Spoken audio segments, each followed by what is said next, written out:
Big boss season 10 ಮುಗಿದು ಕೆಲವೇ ದಿನಗಳಾಗಿದ್ರೂ ಸಹ ಈ ಒಂದು ಬಿಗ್ ಬಾಸ್ನ ಹವಾ ಸೋಷಿಯಲ್ ಮೀಡಿಯಾದಲ್ಲಿ ಇನ್ನೂ ಹರಿದಾಡ್ತಾನೆ ಇದೆ. ಈಗಾಗಲೇ ಬಿಗ್ ಬಾಸ್ ಸ್ಪರ್ಧೆಗಳು ಸಾಕಷ್ಟು ಒಂದು ಮೆಚ್ಚುಗೆಯನ್ನು ಗಳಿಸಿದ್ದಾರೆ ಜನರ ಕಡೆಯಿಂದ ಅಂತಲೇ ಹೇಳ್ಬೋದು.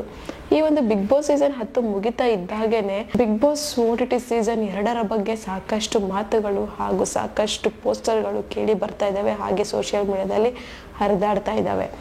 ಇದರ ಬಗ್ಗೆ ಹೇಳೋದಾದರೆ ನಮಗೆ ಒಂದಷ್ಟು ಕೆಲವೊಂದು ಬಂದಿರುವಂತಹ ಮಾಹಿತಿಗಳ ಪ್ರಕಾರ ಬಿಗ್ ಬಾಸ್ ಸೀಸನ್ OTT 2 ಈಗ ಸ್ಟಾರ್ಟ್ ಆಗ್ತಾ ಇದೆ ಅಂತಲೇ ಹೇಳ್ತಿದ್ದಾರೆ.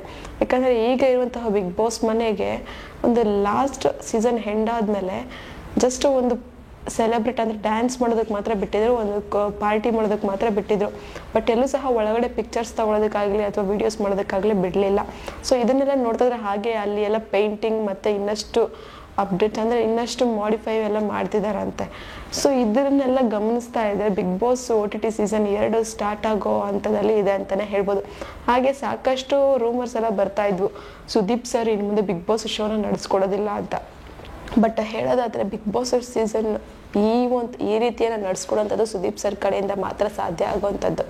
ಯಾಕಂದರೆ ಈ ಥರ ಒಂದು ಯಾವುದೇ ಒಂದು ಸಿಚುವೇಶನ್ ಬಂದರೂ ಯಾವುದೇ ಥರ ಒಂದು ಕಂಟೆಸ್ಟೆಂಟ್ ಇದ್ದರೂ ಅವ್ರಿಗೆ ತಿದ್ದಿ ಹೇಳುವಂಥದ್ದು ಸುದೀಪ್ ಸರ್ ಅವ್ರ ಕಡೆಯಿಂದ ಮಾತ್ರ ಆಗುವಂಥದ್ದು. ಯಾಕಂದರೆ ಅವ್ರು ಹೇಳುವಂಥದ್ದು ಮನಸ್ಸಿಗೆ ತುಂಬಾ ಅರ್ಟು ಆಗೋದಿಲ್ಲ, ಹಾಗೆ ಅವ್ರಿಗೆ ತುಂಬಾ ಕ್ಲಿಯರ್ ಆಗು ಸಹ ಅರ್ಥ ಆಗುತ್ತೆ. ಸೊ ಈ ಥರ ಒಂದು ನಿರೂಪಣೆ ಮಾಡುವಂಥದ್ದು ಯಾರ ಕೈಯಿಂದ ಸಾಧ್ಯ ಇಲ್ಲ ಅಂತ ನನ್ನ ಪ್ರಕಾರ ಅನ್ನಿಸ್ತಾ ಇದೆ. ಸೊ ಈಗ ಒಂದು ಬಿಗ್ ಬಾಸ್ OTT ಸೀಸನ್ 2 ಈಗ ಸ್ಟಾರ್ಟ್ ಆಗುತ್ತೆ ಅನ್ನುವಂತಹ ಎಲ್ಲ ಮಾಹಿತಿಗಳು ಬರ್ತಾ ಇದ್ದಾವೆ. ಇದರ ಇನ್ನಷ್ಟು ಮಾಹಿತಿ ಸ್ಟಾರ್ಟ್ ಆಗೋ ಥರ ಇದ್ದರೆ ಅಥವಾ ಸ್ಟಾರ್ಟ್ ಆದಮೇಲೆ ಅದ್ರ ಬಗ್ಗೆ ಕೊಡ್ತೀನಿ. ಸೊ ಇದ್ರ ಬಗ್ಗೆ ನಿಮಗೆ ಈಗ ಅನ್ನಿಸ್ತಾ ಇದೆ, ಒಂದು ಕಮೆಂಟ್ ಬಾಕ್ಸಲ್ಲಿ ಕಮೆಂಟನ್ನು ಹಾಕಿ. ನಾನು ಹೇಳಿದಂಥ ಇನ್ಫಾರ್ಮೇಷನ್ ನಿಮಗೆ ಇಷ್ಟ ಆಗಿದ್ರೆ ಒಂದು ಲೈಕ್ ಮಾಡಿ, ಶೇರ್ ಮಾಡಿ, ದಯವಿಟ್ಟು ಸಬ್ಸ್ಕ್ರೈಬನ್ನು ಮಾಡ್ಕೊಳ್ಳಿ. ಇದೇ ಥರ ಇನ್ನಷ್ಟು ವಿಡಿಯೋಸ್ಗೋಸ್ಕರ ನೀವು ನೋಡ್ತಾ ಇರಿ ನಮ್ಮ ಚಾನಲನ್ನು.